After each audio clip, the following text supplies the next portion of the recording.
povod je seveda včerajšnji nastop pred vami novinarji in novinarkami, nastop gospoda Mira Petka, poslanca vladajoče stranke SDS. On je seveda tudi član Komisije za nadzor varnostnih in obveščevalnih služb in včeraj je izjavil, da ima občutek, da želi nekdo onesposobiti Sovo. Jaz bi rad seveda takoj na začetku povedal, da se s tem njegovim občutkom globoko strinjam. In vendar pa seveda se ne strinjam s tem, da je svoj prst na tistega, ki naj bi onesposobil Sovo, da je usmeril zoper informacijsko pooblaščenko, ki je, kot veste, dala znameniti 21. člen zakona o Sovi v presojo Ustavnemu sodišču. V iskanju tistih, ki ogrožajo Sovo, kolegu Petku ne bi bilo potrebno iti tako daleč. Kajti prav sam, gospod Petek, se z izjavami, insinuacijami, polresnicami in včasih celo že z razkrivanjem uradnih skrivnosti pridno trudi in prispeva k onesposabljanju Sove. Navsezadnje tudi s tem, kako neženirano, tudi včeraj, razlaga možne načine prestrezanja elektronskih komunikacij po 21. členu in pri tem popolnoma samovoljno in tudi nestrokovno interpretira ta člen.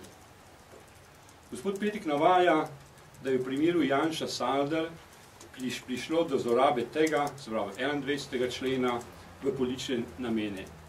Komisija takšne zlorabe ni ugotovila in jo tudi ne bo ugotovila. Prav tako je popolnoma jasno, da je Sova pri uporabi 21. člena ni prisluškovala slovenskim državljanom, pač pa so se vsa prestrezanja, ki smo jih preverili, nanašala na določljive priključke v tujini, tako kot zahteva zakon.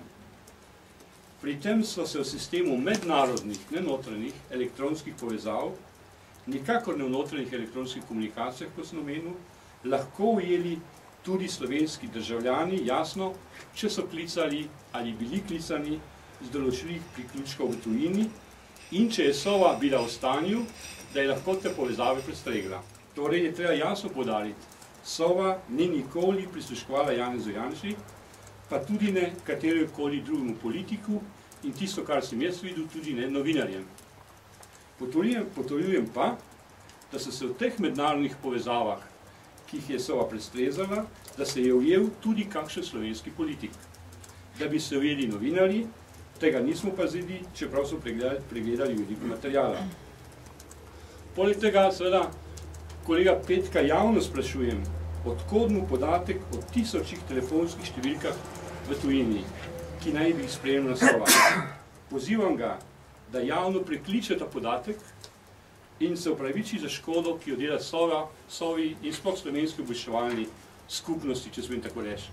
Ta podatek ni točen, ne vemo, na kaj se nanaša, je dobesedno, bi rekel, izdajanje določenih informacij nasprotnikom, če smem tako reči, in seveda ne drži in je popolnoma samovoljno proizveden. Naj ga pojasni in naj ga predvsem prekliče.